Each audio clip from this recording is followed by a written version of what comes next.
Welcome to the Startup Grind. Everyone, big welcome, Startup Grind welcome for Alan Noble from Google.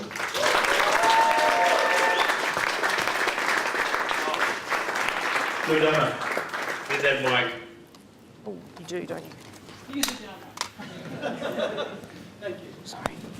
It's great. Sorry guys, technical difficulties. This one? Yeah. All right, I'm just going to stick it in my pocket. Hopefully I won't take it with me. All right.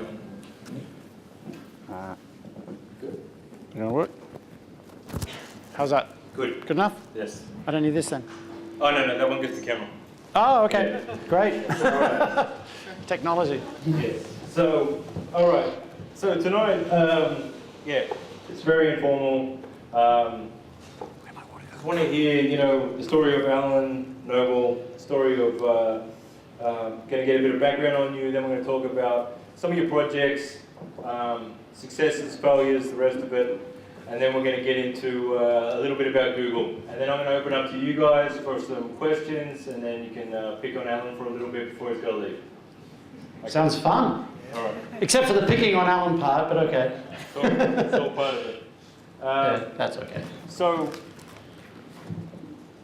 forget that. So let's go back. Just if you can give me just a brief background about, what did your father do? What did your mother do?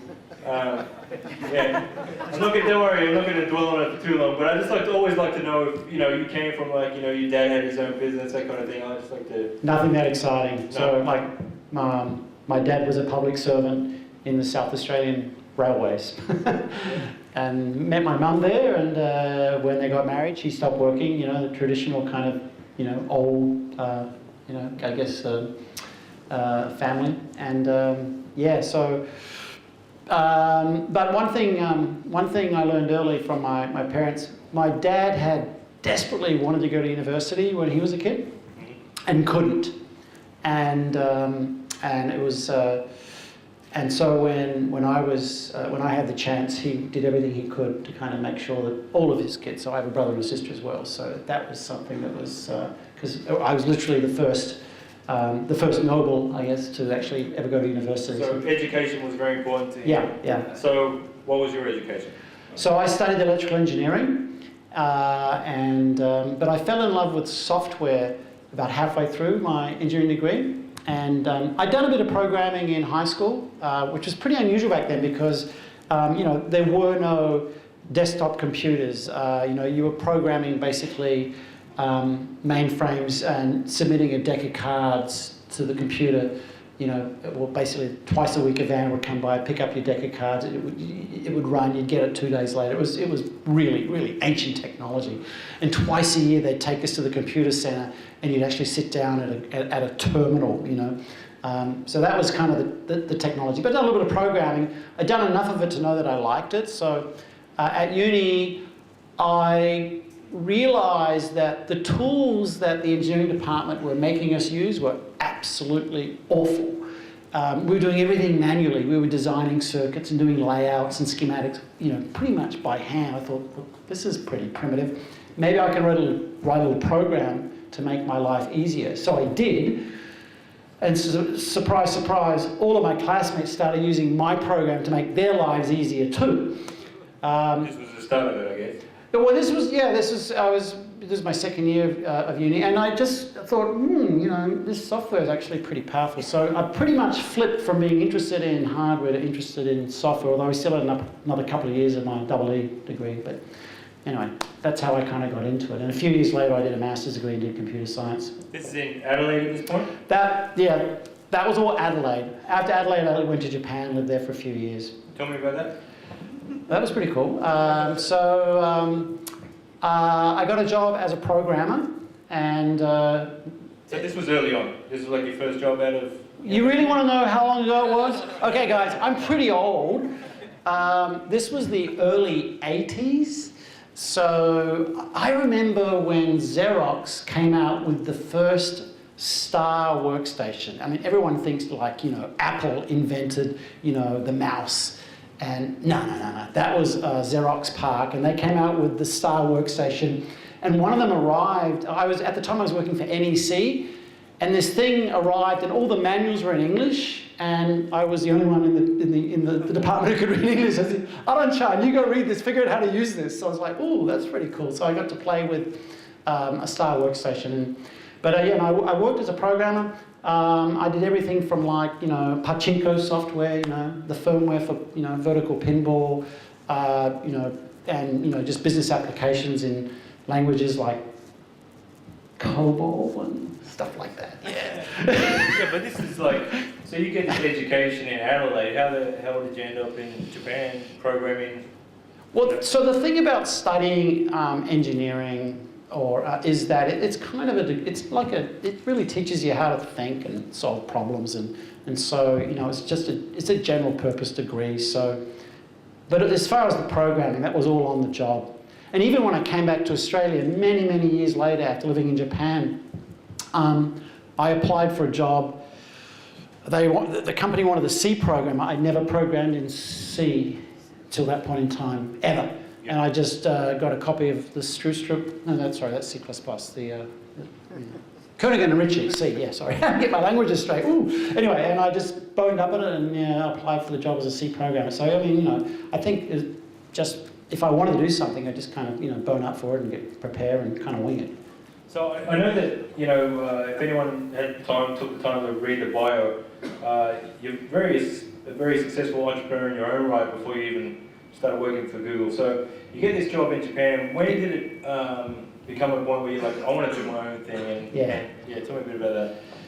That's so one of the jobs I had in Japan. I started doing some translation from Japanese into English, and then I actually stopped programming for a while, and so I was working for this company, this translation company, and they came to me one day and said, Alan, we pay you translators too much money. It was like 20 cents, 20 yen a word, so it's good money to be a translator. He said, no, we would like you to try to develop some software to automate this translation. I'm thinking, well, how hard can it be, machine translation? The year is 1983, I think, Anyway, so they spun out this little company, and there was like 6 of us, and they said, you've got 6 months, just go figure it out. Now, so the short of it is we failed miserably. We had no idea how to do machine translation. And, obviously products like Google Translate have really only started to be useful in the last few years, if you think about it. Anyway, but it got me thinking about this field called artificial intelligence, or AI. And then I thought, this AI stuff's kind of interesting. Maybe I should actually learn something about it. So I applied to go to Stanford, and I got in, and that took me to the US off the back of that. So it's really just one thing leading to another. I went to Japan because I'd studied Japanese in high school, and I just wanted to live in Japan. And then I did the programming because that's what paid. Then I switched to translation because that paid more money. Then I did this spin out because my boss wanted me to. That failed. Got interested in AI, went to Stanford, ended up in Silicon Valley. Silicon Valley, who's been to Silicon Valley? Yeah, you need to, if you're an entrepreneur or a budding entrepreneur, don't all migrate there, please, but please do go visit, spend some time there, hang out in the brew pubs, spend some time chatting with entrepreneurs there, because it just had this profound effect on me, because until then, I didn't really know what an entrepreneur was, or even what a startup was, really. It just, you grow up in Adelaide and, in the 70s, what is that? It's like a foreign language. And so, but there it's part of the vernacular, everyone's talking about startups, everyone's talking about the latest idea. And it was truly infectious. I think if I hadn't gone there, I wouldn't have got into, startups. But anyway, funny thing was though, you go there as an Aussie, you need a green card, right? And so you kind of have to make a safe choice. You have to pick a company that's going to give you a green card. So have you heard the term green card slave? Well, I was a green card slave for several years. And I was watching all of my friends who'd graduated from Stanford. They were going out and starting companies around me, left, right, and center. And I was getting quite envious. How come they can start companies and I can't start companies? Well, the answer was I didn't have my green card yet. Took a few years, but eventually I did. Although before I got the green card, I had a good friend of mine who was doing a startup. He said, look, Alan, now this is probably, yeah, well, what the hell, I'll tell you anyway. I mean, he said, look, I can't pay you because, you can't work for another employer when you've got a green card. But I can pay you in equity, deferred equity. But, oh, okay, that sounds pretty good, Again, I wasn't thinking this equity might actually be worth something. Turned out it was worth quite a lot when he IPO'd a few years later. So I worked for a couple of years part-time for this friend of mine who did this company that made these really, really cool software debugging tools. The company was called Pure Software, and I just loved it. And then that's when I got hooked. That's when I decided. Can I take you back a little bit to the Stanford bit? Yeah. So the last startup growing event we had a venture capital up, and he did the Stanford executive program. Mm-hmm. And he basically said that's how he's built this whole adventure, his venture capital business from the network that he formed at Stanford. And that's like an 8-week course. So is there like some crazy guys that you like still talk to that are very successful that were in that class or that you're still connected with? Totally, yeah. I mean, if he did it in 8 weeks, that's impressive. I mean, I was there a couple of years. But this is an executive program. Yeah. I mean, short answer is yes. Look, there are different ways you can build your networks, your personal networks. I think co-working spaces and meetings like this is a great way to build your networks.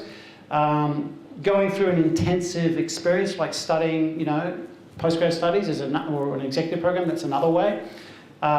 So short answer is yeah. I mean, some of my closest friends, people I met, the friendships I formed when I was at Stanford. And my very best friend, actually, in fact, the guy who did that, he was the CEO of that company, Pure Software. He's gone on to do other startups, the most successful of which is a little company called Netflix that does DVD streaming. It's like, ooh, yeah. So, when we have our little Stanford reunions, I work for Google Australia, yeah. Which I like, by the way. But, there's a CEO of Netflix over there, multi-billionaire. So, yes, you do meet some pretty amazing people, and some of them become your friends. So you started this PureSoft, or you were working on PureSoft, and what were you doing, just programming or something like that to pay the bills in the meantime? Well, I was studying computer science, so by then I was, consider myself a programmer. Still learning a lot, obviously, I was programming mostly in C and C++ by that point in time, and I worked for a multinational for a few years, and then I took a sabbatical one summer, which I'd been there 7 years, yeah. And I told my boss, I need some time off just to kind of, reframe things. And I spent the entire time locked in my den hacking on this idea. My wife thought I was crazy. She said, what kind of sabbatical is this? You're not doing anything. You're really boring, Oh, and I had 2 little kids too. Totally, awful father. Although I have to say, my kids, all they know is, dad in the den hacking for the first, half of their lives. That was their... Anyway, so I did this thing, and I actually came up with a pretty cool prototype, and I went back to my boss, and I love my boss, Claude, and I said, look, Claude, it's been a while, it's time for me to do something else. I'm going to start a company. And he wished me all the best, and, we're still friends, even on Facebook. And, so that's when I started, so I'd done that part-time work for Pure Software, but that company I started, and now it's 1996, so I've kind of fast forward a while. That was the first company that I founded. And that's a different experience when you're raising money, there were 3 of us that founded the company, and we're all engineers, and we're all kind of equally clueless about anything non-technical. So we didn't know how to sell. We didn't know how to market. We didn't really understand how we were going to make any money whatsoever. But, we could go raise funds, that we could do. So there was Matt, Mark and me, and we said, okay, Matt, you're a little bit more financially savvy, you be the CEO, and Alan, you're a little bit more technically savvy, you be the VP of engineering, and Mark, what's left? Oh, VP of marketing, you be VP of marketing. Well, that was pretty much how we decided on the roles, and we made lots of mistakes, Lots of mistakes. Was this going around and, you know, a lot of guys here have gone to Silicon Valley at one stage, I just go back, and it's a bit, you know, if you're not kind of networked in or you have some intros, it's kind of hard to go around there and ask people for money, right? Was it beneficial that you had this IPO, and was that recognised by the venture capitalists and stuff when you were knocking on the door the second time around? Well, I think working for Pure, even though I was really only, you know, a contractor, I was never an employee, but you just learn a lot. You know, for example, I was involved in their friends and family round, so this is like pre-Series A. This is like hitting up people, hey Chris, got 20 grand to spare? Good deal, come on. And I was pretty, you know, shameless. I'd be going around the office and basically hitting up, you know, my colleagues, you know, no, 5 grand's okay. We're basically just trying to raise as much money as we could. And so, you know, a couple of things happen. One, you get more comfortable with the idea of just going out there raising funds and the idea that you can kind of start a company just from a bit of friends and family funding. But you also meet a lot of people too. So, you know, you meet, you know, apart from meeting investors, you get introductions, and eventually you meet angels, and from there you meet VCs. So, you know, introductions lead to introductions. I mean, if there's one thing everyone here, you know, I'd really encourage you to do, and that is just network like crazy. You never know when you're going to meet someone who's going to be, you know, a potential investor, potential partner, potential employee, potential boss. I mean, seriously, network like crazy. Anyway, so yeah, one thing led to another. It was just something you kind of figured out as you went along. I mean, I've never done an MBA or anything like that. So you spent your summer or whatever, your sabbatical, created this product. Yeah. You've got your new VP of marketing. And we made him VP, Mark, yeah, because we didn't know what else to make him. No, I understand. So you got your whole team there. You start going around knocking on doors, raise money. What kind of money did you put together, and how did it kind of start? Yeah, so we went to essentially. It was kind of like a proto incubator. They gave us what's called a bridge loan. They said, look, we'll loan you $500,000, and it's going to bridge to your first round, but we're going to help you raise that first round. So we off the back of that, we ended up raising just over $1 million. It wasn't a lot of money, and we went through that pretty quickly. But it enabled us to kind of get an office and hire a few engineers and kind of get going.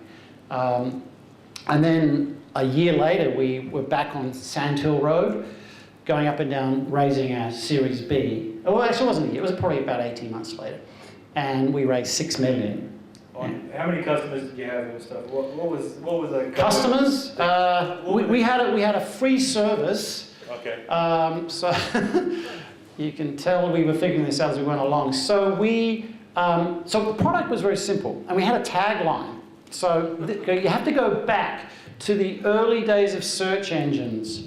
So there were all these search engines. Google didn't exist. Okay. There was Alta Vista, Lycos, Excite, which you probably never used, you know, thankfully, but anyway. But the problem was there were these search engines out there, and the search engines were varying degrees of quality, not as good as Google, of course. But you would never know when the web was growing like crazy. The number of documents being created every day was just growing exponentially. You'd never know when new information surfaced. So we wrote a service to basically mine your information on your behalf and then notify you when new information that you're interested in came about. So the tagline was, you know, first you find it, then you mind it. And it was called NetMind. So essentially it was a change detection and notification service. Anyway, in a couple of years we had 6 million users. Wow. Free service, had no idea how to make money from it. But they were using, you know, oh, by the way, you didn't have, you know, cloud providers like, you know, Amazon or App Engine. So I would say we're running on LAMP stacks, except it's just the Linux and the Apache. There's no MP part of LAMP. So it's, yeah, we were using Linux and Apache and running, you know, several dozen machines out of a colo. Quite expensive to run, and that's how we were using our $6 million, basically, providing this great service to 6 million users. We tried selling ads to users, but again, you couldn't just you know, do AdSense because AdSense didn't exist. But eventually an offer came up. Well, not so quick, Chris. We kind of pivoted a couple of times before that. You know, first we thought, okay, well, we've got this big service. All these, and the users loved it. Of course they loved it. It was free, you know. Why wouldn't you love it anyway? And no one else was. There was no Google Alerts or anything like that. So we were doing this service, and we thought, well, okay, we'll try selling ads. But the other problem was, you know, everyone had really crappy email clients. There was no rich text. Netscape had just started to implement HTML in email. But it wasn't really wide. Most people were using Outlook. It was plain text email. So you would insert an ad in the email notification. It looked really ugly, and the click-through rates were abysmal. No one clicked on it, so we made no money. So that didn't work. So then we thought, okay, there must be companies that want to buy this product. It's fantastic. Companies that have large intranets. Except there aren't many companies with large intranets. So we sold to Boeing, thinking, yes, we've sold to Boeing. But there's probably, you know, the total available market of Boeing-like companies at the time was like 5 companies globally. And we sold to 3 of them. And then we were done. So, okay. And so we thought that enterprise business model is not working. Okay, let's try an application service provider, you know, software as a service. It was ASP back then. And we did some great deals. In fact, we did a deal with eBay. And I still think this was really fantastic. You'd go to eBay, you'd search for something, you wouldn't find what you're looking for, and we'd notify you proactively when the auction came up that you're interested in. You know, we did this years ago, and we provided this service for eBay. The trouble is there aren't many eBays out there either. So we kept trying these new ideas. About every 8 to 9 months, we'd try a new idea. And eventually we thought, well, kind of running out of ideas here, and it's now... What were your investors saying? Why are you coming back to every board meeting with a new idea? Well, so I knew things were going to... I knew our strategy had to change when one day my chairman came to me and said, Alan, here's what I want you to do. I want you to hire as many engineers as you can, as quickly as you can. I thought, what? It's going to cost money. He said, no, just do it. You know, it was 1998. He said, are you familiar with the Cisco valuation model? No, what's the Cisco valuation model? And I'm probably slightly misquoting. Well, basically, you take the number of engineers and you multiply by 1 million. That's your valuation. This was the late 90s. Don't do it today. And I thought, oh, okay, so I can make that. I hire an engineer, costs 100 grand. Yeah, that's a good return, you know. So I just started hiring engineers like crazy. And it worked. Well, then eventually we sold the company. Yeah, for a pretty good valuation, but yeah. Okay. You asked. Yeah, no. Yeah, okay. They didn't get much. Is what you're saying? Oh, we did okay. It was a good deal. No, the guys that got 100 engineers. Oh, they got a lot of IP. They got me. Hey, they got me. Okay. You came with it. Yeah, I came with it, and the whole engineering team. Yeah. But my co-founders, Matt and Mark, they departed quickly. The company that purchased me, at the time it was called Pumatech, but then it renamed itself to Intellisync. So it was a San Jose NASDAQ-listed company. And then they made me their VP of engineering. They kind of demoted the incumbent VP, and that was quite interesting. So I was now the VP of a NASDAQ-listed company. We were about 400 employees. Oh, my company, NetMind, had got up to 60 employees, of which about 35 were engineers, right before the trade sale. And we sold the company in late 1999. You ever know what happened in the beginning of 2000? Yeah, anyway. So good timing on that one. Well, pretty good. Could have been better because, you know. So a couple of successful exits.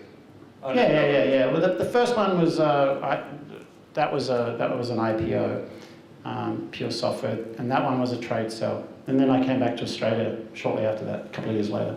So when did when did the Google thing start happening? And I know that this is exciting to me because I know that Sally told me this bit, that you report directly to Larry. No. Into engineering. Into engineering. Yeah, reporting to Ange, yeah. No, I report to a VP who reports to an SVP who reports to Larry, yeah. So, yeah. Or there goes that bit. It's okay. Yeah. So, but because when I just got back from Silicon Valley, they had Bill Morris up there, and he said like the first time he met Larry and Sergey was on rollerblades. Oh, I've met Larry several times actually. In fact, I'd only been in the company a month or two when I went to Larry to pitch an idea. And it was a half-baked idea, but he took the meeting and he heard me out and he said, I think that's a little bit half-baked, Alan. But you know, it was great. Google's remarkable that way. It's, you know, it's very, very open and very transparent. So you're obviously an entrepreneur. How did Google get onto you? How was that kind of recruitment, and what made you decide to go back into working for somebody?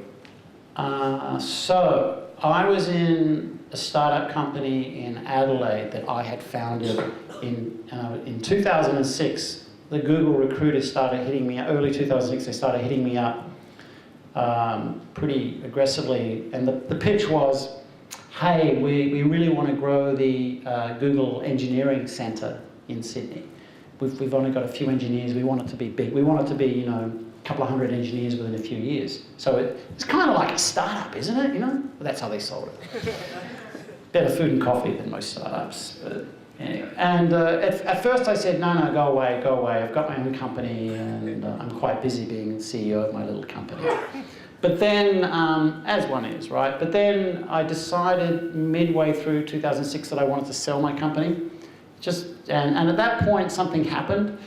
I'd lost interest in my company, my startup, and suddenly the idea of building something kind of big and exciting, you know, for Google suddenly sounded and looked a lot more interesting. So I kind of went through a bit of a mental pivot. Was Google young at this stage when they started to recruit you? Google in Australia was tiny. Google itself had been in Australia for a few years, but was still, they only had about 15 engineers in Sydney. And to put that, sorry, they had about 15 software engineers, they had about 5 network engineers, 20 engineers. Now, about six and a bit years later, we have 400 engineers.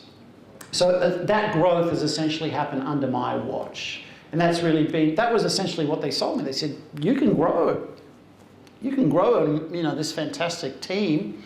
We're going to give you all the resources to do it. And that sounded pretty exciting. Well, I got Sally. There's all the resources I need. Yeah, sorry, we've got Sally in front of you too. She's the Google Community Manager. I want to say thank you to you too for... Yes. I want to say thank you to Sally too. I'm the only resource.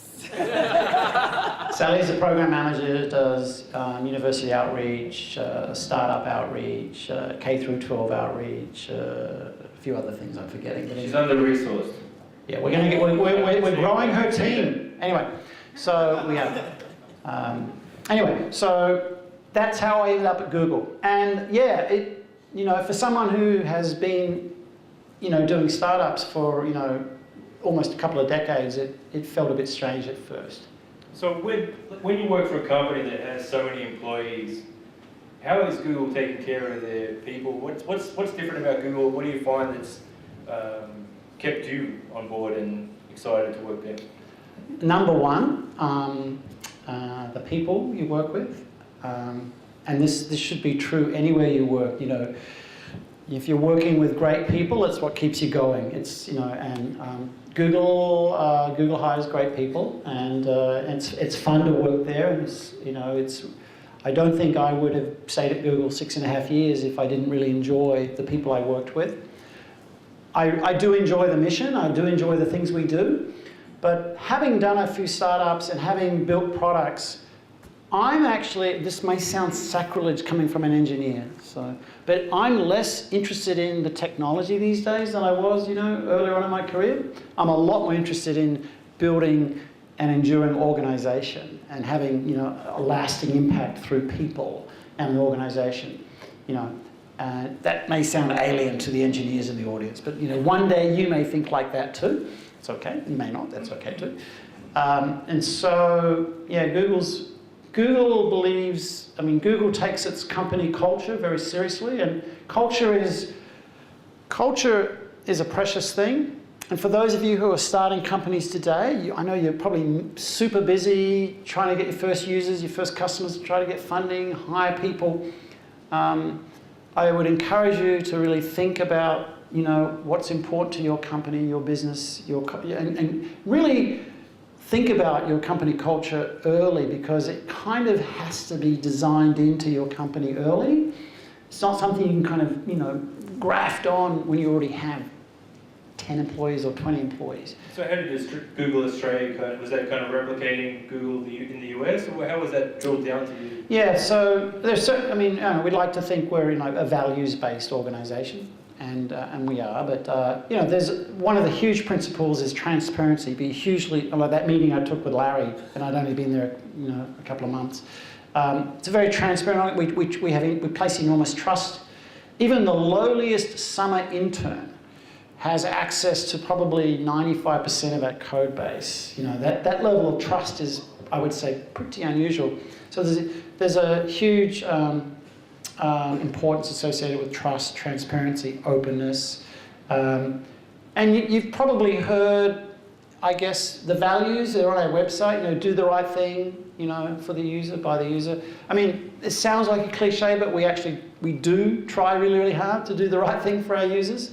And which sometimes means standing up, you know, to other organisations wanting to do things that we don't think are in our users' interests. So I think, but that's part of culture, right? You know, so I would summarise it as people and culture.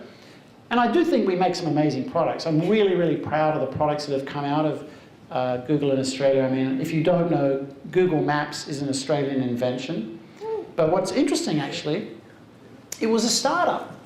It was a 4-person Sydney startup that Google acquired.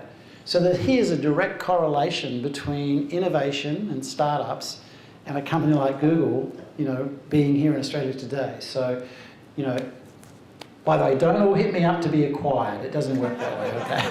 So what are some of the other, like that Google Maps is massive, obviously.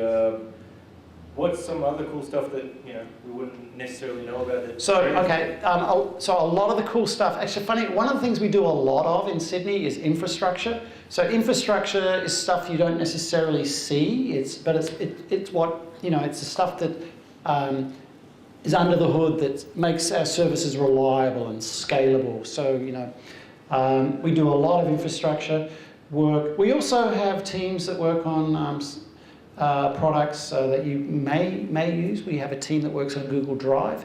Any Drive Docs users here? Thank you. We have a team that contributes to our global Chrome development effort. So Chrome users, a few Chrome users. Yeah, I think we're up to about 35 or 40% global market share with Chrome now. So it's pretty exciting considering it didn't exist 4 years ago. We have a team that works on Google Plus, parts of Google Plus. We have a big Maps or geo team, as we call it. So it's a whole spread of products. We even have the Blogger team. Any bloggers in the audience? Yeah, okay. Do you use Blogger or do you use that other thing? Thank you. That shall remain unnamed. Yeah. So a mix of products, and which means there's pretty much something there for everyone, whether you know front end, you know, or back end or networking. We do. In addition to the software teams, we have a very large ops teams, do network engineering, security engineering, that kind of stuff too. Very big team. Yeah. So can you talk about the things that you are allowed to talk about that Google's working on that's very exciting? I imagine that the Maps team must have a lot to do with Project Glass. Well, Glass is interesting actually. So that's basically, you know, heads-up display, you know, wearable technology. We do have one kind of skunkworks class project which I'm not allowed to talk about, unfortunately. But you know, if you thought about maybe, you know, the intersection of, say, glass and docs or something like that, you might be able to surmise roughly. But I can't say what it is. OCR and docs was done in Australia? OCR and docs, yeah. There's a lot of things. It's almost, I mean, we've done a lot. In terms of what we are doing, enormous amount of product development. So I don't know where to begin there. I mean, I would probably just say that across those product areas I mentioned, so Geo and Docs and Chrome, there's some really, for example, in Chrome, there's a new standard emerging, which I think I can talk about. It's called web animations. So this is going to be essentially a replacement. Essentially it'll be part of CSS, but let you to do essentially animations in WebKit. And that work has been done entirely by the Chrome team in Sydney. So you probably didn't know that, and that's still I guess in the specification / prototyping phase. But so yeah, that's pretty cool. It's actually going to have a big impact on animations on the web. Well, I think that Flash. Like I loved Flash, and then Apple didn't like it, and then it's just like now you get these terrible little. But the trouble is, it's proprietary, right? I mean, the technology might have been okay for its time, but if it's not an open technology, then you always run the risk that one vendor's going to spit the dummy. Okay. So, what is some advice for these guys here in terms of just startup advice on what? If you could go back, give me 5 things, I guess, that you would have redone or that can save these guys a lot of time. Yeah, okay. Well, first, do what you love. Seriously, follow your passion. Life's too short to do things you don't like doing. And that applies to everything. Good coffee, good wine, good startups, good people. Seriously, do what you love. That's probably the number one. The second thing is, and I mentioned this earlier, is, really, really, really take the time to meet people and network and get to know. You never know who you're going to meet that may one day be someone really important in your life. I mean, I'm not necessarily talking about future partners in the personal sense, or they might be business partners, or could be. But here's a conversation I had. I was fundraising for Pure Software, and I was chatting with one of my fellow engineers.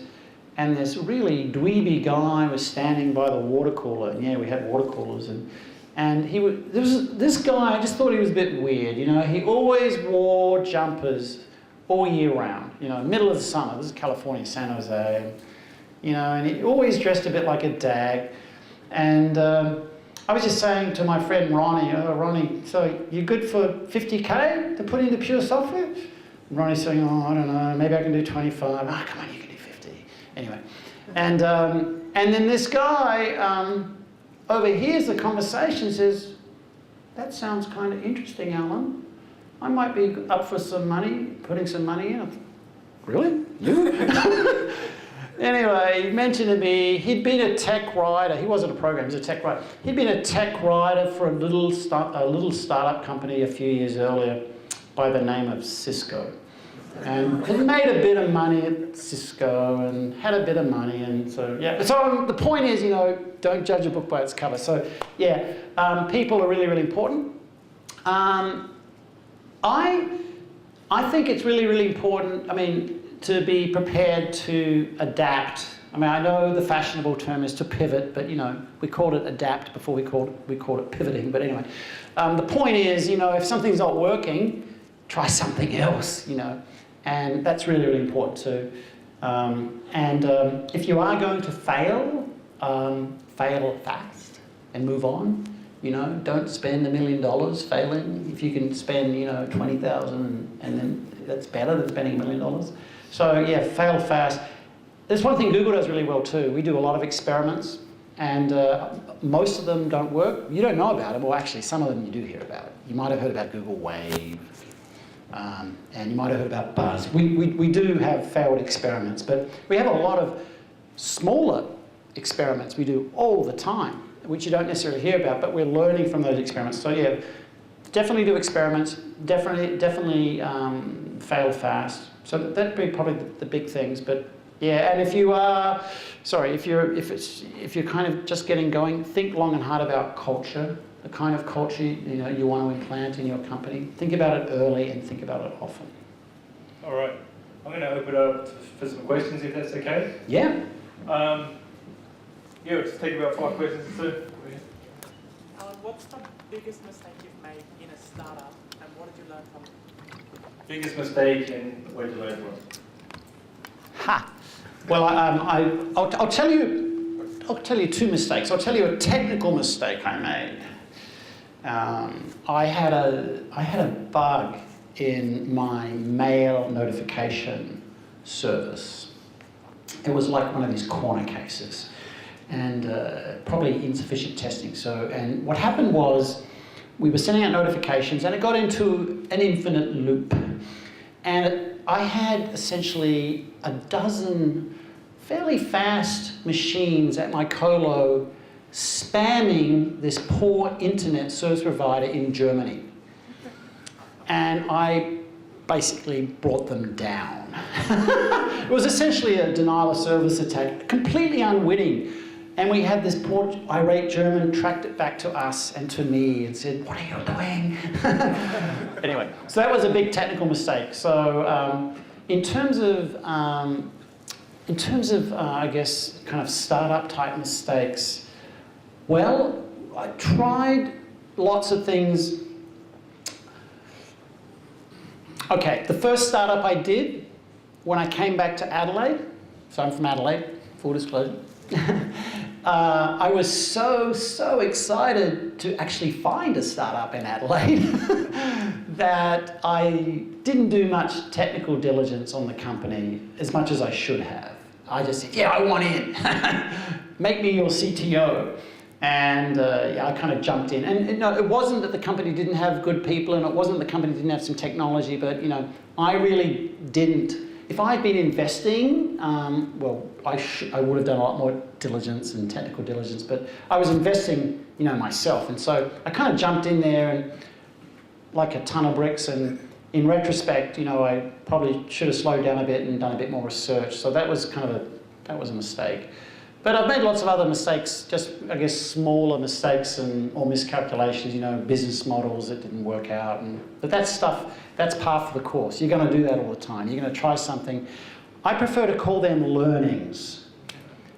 Actually, Mick Lubinskas at Pollinizer up in Sydney talks about flurns. Have you heard of flurns? A flurn is a fail, learn.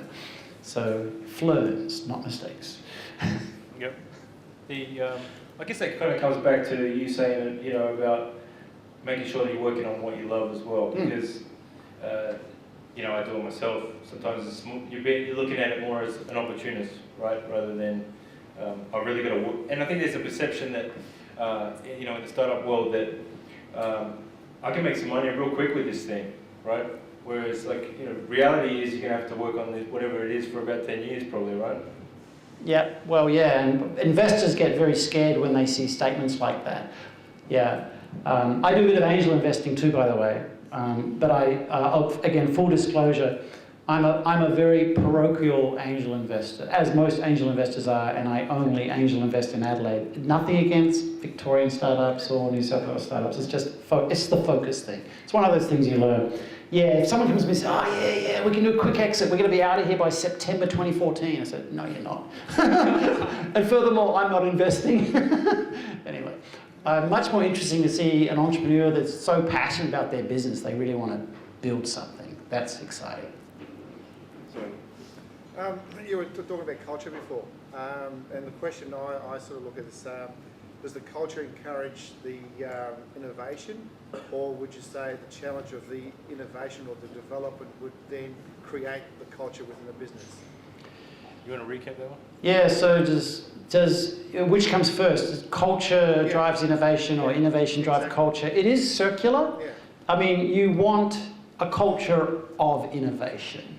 And then, you know, so it's a bit circular. I mean, I think if you can agree early, I mean, different companies have different approaches to how they kind of stimulate, you know, creative thinking, innovation, those processes. You probably want to build it into the kind of the DNA of your company. You know, Google has this notion of 20% time. I know Atlassian has a notion of hack weeks. Once a quarter, they just set aside a week to hack, and other companies do similar things. So those are the types of things you can kind of build into your company to kind of really encourage innovation. But that's necessary, perhaps, but not sufficient. You actually you want to make sure you're hiring people that are really innovative. And one test of that is it's the passion test. When we hire people at Google, I want to see some passion. By the way, ideally I'd like to see some passion about software engineering if it's a software engineer. But if they have passion about something else, they might be passionate about music. They might be passionate about, I don't know, hot air ballooning. Actually, that's quite useful at Google these days. Have you heard of Project Loon? Yeah, it's basically stratospheric networking. Anyway, but the point is, if someone is passionate about one thing, they're likely to be passionate about other things. Passion is somewhat transferable. So that to me helps you make sure you've got, the people in your company that will, you'll be able to harness. If they're passionate, they're excited, and I think the best ideas will come from people who are excited and passionate about what they believe in. The 20% thing, does that happen in Australia as well, where people can work on their own projects for 20%? It does and it doesn't. So there's a bit of a myth around 20%. I mean, the myth is everyone takes a day a week or 20% of their month or whatever. It doesn't work like that. It's there for people that when they want it, when they need it, when they have the right idea. There's a lot of people that don't take the 20% time. It's particularly useful for people, for employees that, their main project or their 80% project is not their passion. Say they ended up working in a part, and this can happen for a variety, or maybe it was their passion, but because they've got their 20% time to fall back on, that's what keeps them engaged and passionate. So that's one model. And you get other people that are so passionate about what they're working on, they don't want 20% time. They put everything into their main project, which I think for a startup is probably the right model. You don't really want people fragmenting their time too much. So I wouldn't be saying go out and do 20% time for a startup. That would not be my advice. Sure. The other thing is be very, very, very transparent about what you do with your user data. Now, I think as entrepreneurs and software developers and web designers and developers, there's a bit of a trade-off between ease of use and how much information a user is prepared to disclose, which can make what you're providing them easier to use, and security and how much information you're required to keep. So I mean, what is not negotiable is making sure that personally identifiable information that must remain protected at all times. That's just like a core, mantra. You must do that. But I think if users know how you're using their data, they have to be okay with it. And if they're not okay with it, then they should have the option of doing something else. One of the things we did a while ago, we realised we had too many end user license agreements, too many terms of service. It was just confusing. Every product had its own terms of service, and so we said, no, this is too confusing for our users. It's actually too confusing for us at Google. Google engineers didn't know what they could and could not do as easily. So we went to one Google-wide terms of service. At the time, people thought, oh, there's something Machiavellian about this. What's Google doing? But actually, the intent was the opposite. We want to make it really easy for users to understand how we use their data. We will use your data to improve our services in certain circumstances. We will use your data in certain circumstances to debug our software, etc. But we will never use your data to market it to a third party and things like that. So we've made it very, very clear. So short answer is it all comes down to trust. Without user trust, you have nothing, and that would be true of the smallest startup to the mightiest, multinational. Trust is everything. And the other thing is, we have competitors. We have Bing. I mean, they're kind of a competitor. But no, seriously, you could, if you don't like Google, you can, literally one click away in your favorite browser, and you're using something else. I mean, you could do that. So it's not like you're locked in with there's nothing really locking you in. So we need your trust. We want you to be happy users.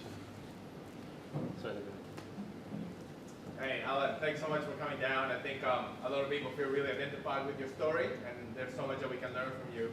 Thank you. Thank you very much. I really wanted to ask you about organizing engineering teams for maximum impact and scale, particularly around bringing in ideas, organizing people, and how that's changed over time. So obviously, starting with a 15-person engineering team, growing to a 400 engineering team. I think that I want to know about that, about those challenges.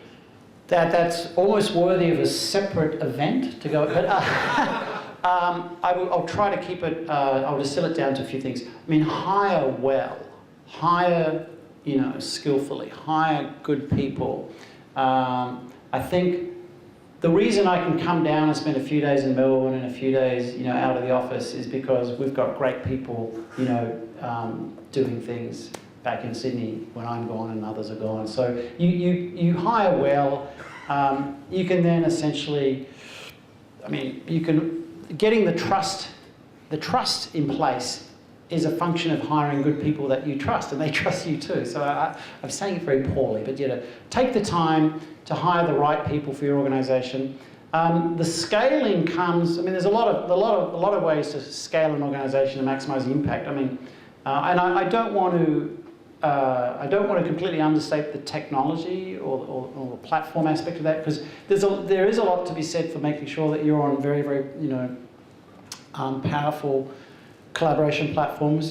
So for example, at Google, you might have heard the phrase eating your own dog food. Well, we eat our own dog food. We eat Google Docs and Google Drive, and it's what we use. So, and we live and die by the ability to collaborate and develop our software using the same tools that we make available to users. So there is definitely, you have to have the right platforms in place to get the kind of performance you need to. But the platforms without the people, and I guess the other thing I would add there is just ensuring that you have common values. What's your mission? What are you trying to do? Google has a very grand mission to organise the world's information and make it universally accessible and useful. But every company should have a mission, and it's a mission that every employee can rally behind. And if your employees, you're from the co-founders on, are passionate about that mission, that's when amazing things will happen. That's when the productivity will happen. There's been a lot of studies showing, a motivated team is going to be, order of magnitude more productive than an unmotivated team. Well, that motivation comes from a shared vision and shared values. Nice. Thank you. Yep. Thanks for coming down to Melbourne, Alan. I just wanted to ask, you're talking about your friends and family kind of round. Yeah. And I was interested to ask you how what you gave in return, and if it was equity, how did you determine the value of your startup if it was during the startup phase? So the question is, about the friends and family round and what we gave in return. We were giving equity, so in terms of the valuation, it's a bit like that, to be honest. In the early days, when you don't have cash flow or negligible cash flow, in the case of NetMind, that company I founded in 1996 in California, we really never had serious revenue at any point in time. So we just kept on bumping up the valuation based on how many engineers we had. And look, but valuation is a funny thing. You ask, a dozen investors, you've got 12 different answers. I would probably also answer the question by saying we tried to find investors who weren't just in it for the equity or the financial upside. They kind of believed in what we were doing. With pure software, we found all of our investors were software engineers, or apart from Will, the tech writer. Because they believed in it. They said, I can use this stuff. This is going to make my job more productive. So, and I think that's, if you can find, for the same reason that passionate employees and co-founders are incredibly powerful, the same thing. I probably couldn't really give you any hard rules around value. There's so many ways, valuations come about. We're going to take 2 more questions. So quick, there's actually 2 questions. First one was Google Alert your idea that mining become Google Alert? I wish. Did Google Alerts, was it a result of NetMind? No, Google Alerts was independent. Yeah. The other question? And how are you using Australia? Being in Australia, there's some location advantage, and how are you using that to make us more competitive in the world? And are you partnering with our mining companies or government in Yeah, so kind of how is Google, I guess, taking advantage of or utilising being in Australia? And I'll probably even add to that, what does Google benefit from being in Australia? So first and foremost, we're in Australia because we can hire amazing people. This sounds like a broken record. I mean, how many times have I gone on about the people tonight? I mean, I just really believe that. We have some amazing universities producing amazing graduates, and for that reason alone, it's worthwhile being here. We're part of a global engineering organisation. We don't develop products for the Australian market. We work on global products. Well, the Australian market is 23 million people. There's not, for what Google does, I'm not saying there aren't products that can serve the needs of 23 million people. If you're doing mining software, this is probably the best market in the world. But for most markets, you need to think beyond Australia, and certainly Google takes a very, very global approach. So we're here because we can get some access to some amazing talent. In terms of the benefits, well, we just think there's enormous benefit from being a part of different communities around the world. I mean, that's why I enjoy coming to talk tonight, because getting exposure to because among you may be entrepreneurs and you may be developers and you may be doing startups, but you're also users of our products. And so understanding that, if we were only building products in Mountain View, California, we'd have a pretty slanted view of the world. So it's important for us to be around the world so we are closer to our users and understand what they're doing. So yeah, so it's a combination of being here for the talent and also being here because we're close to users. Any plans for Melbourne campus? Everyone asks that question. No immediate plans. And a lot of people say, well, why? And so I'll give you the answer, and that is, at Google, there's been a massive push to basically centralise our R&D facilities. We've actually contracted a bit. So we actually had more engineering facilities around the world a few years ago than we have now. So there's quite a bit of pressure to enlarge the centres that we have. That's the current trend. Now that trend may reverse in a few years' time, but so right now it's advantageous to just keep growing where we are located to kind of ensure that we have critical mass. Bigger engineering centres, and Sydney is now the 10th largest engineering centre outside of Mountain View. It's pretty good, but being that big means we have the scale to take on bigger projects. We could never have taken on a project of the size of Google Wave, and that was a big bet. If we didn't have a big engineering team in Australia. So for now the focus is still on Sydney. Time will tell if we get to try another city in the future. Sorry, I'll take my man there, and I'll take two more. I'll have to. Sorry. Good. I would like to know your opinion about some technology choice of Google. For example, for the Google Glass, why did you choose to have only a small screen to display just about the field of vision, instead of like a huge field of vision and put one like for Nokia from Epson or the Meta glasses? So I guess a product technology question. Why did we go with the very, very small display in Google Glass? It's funny. Look, I'm not really part of that product team, so I don't know the exact answer. I do know the prototypes for Google Glass were very large. They were essentially modified scuba masks, so they were very, very immersive. The trouble with that very, very immersive, very, very large display is you keep walking into walls. And so we went with something that we thought was less obtrusive, but there are many, I'm sure there are many other technical considerations. I'll say one thing though, this is really, version 1.1, the scuba mask was version 0.1. It's early days, and it's going to evolve a lot in the next few years for sure. And you might find there'll be different form factors. I for one would like, the Star Trek tricorder form factor. You know, that would be great. You know, beam me up, Scotty. But I still need to have a way of getting, you know, vision into my, you know, brain somehow. So we haven't quite. Maybe an implant will solve that problem. I don't know. It's changing rapidly. But yeah, I'm really just speculating, to be honest. Could it be for battery consumption reason? Well, big displays do consume, yeah, more power. But I think it was because they wanted something less obtrusive. Google Glass, if you think about it, have you been in a room with someone wearing a Google Glass? The first time you see it, it's a little bit freaky. Like, are you pulling up a dossier on me as I'm talking to you? Because yeah, you can do that. It'd be great to be a comedian because you know you have your crib sheet going the whole time. You know everyone in the room. Yeah, I know what you did this morning, what you had for breakfast.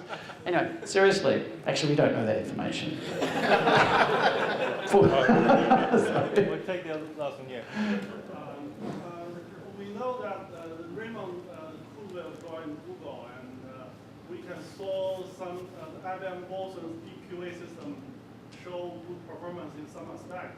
Do you believe, or do you think Google believe the application of some application of artificial general intelligence will be commercialized in 5 to 10 years? And is there existing group in Google disposal of application? So to paraphrase, do I believe that, you know, so artificial intelligence? Are you Artificial general intelligence, strong AI. Yeah, strong AI. Well, so AI is a funny thing. Every time, I mean, I studied AI. 20 years ago, machine translation was a hard problem. We didn't know how to do it. I didn't know how to do it. No one knew how to do it. Now we actually have pretty good machine translation, text to text. I think in the next few years we'll have, you know, voice to text, voice to voice, you know, so, you know, we can have someone speaking in Mandarin and someone listening in French, for example. So the short answer is yes. I mean, I think we'll see more and more advanced technologies of which, you know, machine learning and, or as you refer to, strong AI, more and more of those techniques. We have a lot of engineers that we hire that have machine learning backgrounds, and they're kind of scattered around our products, working on all kinds of things. So we Google, we are strong believers in the power of technology to make lives easier. So if there's a new, a better, faster way of doing something, and yeah, we'll certainly look into how we can leverage that to make our users' lives easier. Do you think there are some chance for small companies, startup companies in this area? Well, so the question is, you know, if a small startup company has some cool technology that solves a hard problem, yeah, that's interesting. And there will be companies that will be interested in acquiring that technology. I've got a feeling he's got one. Okay. All right, everybody on your feet again, one more time. Me too. Thank you, Alan, for that. Thank you. It's been a pleasure, thank you. All right, guys, I know there's a